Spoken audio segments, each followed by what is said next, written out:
Hello friends, welcome back to my channel. Friends, today we discuss about the dog essay in 10 lines. So let's begin. The dog is a pet animal. It has four legs.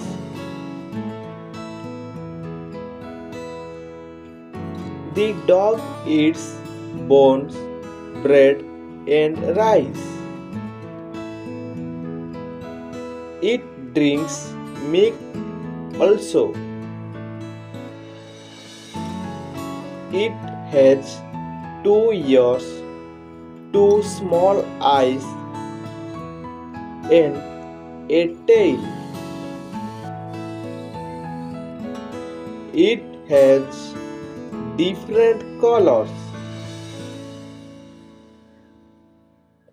The dog is a faithful animal.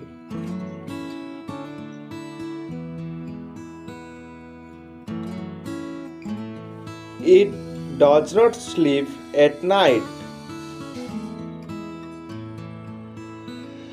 It guards our houses in the night. It barks at strangers and thieves.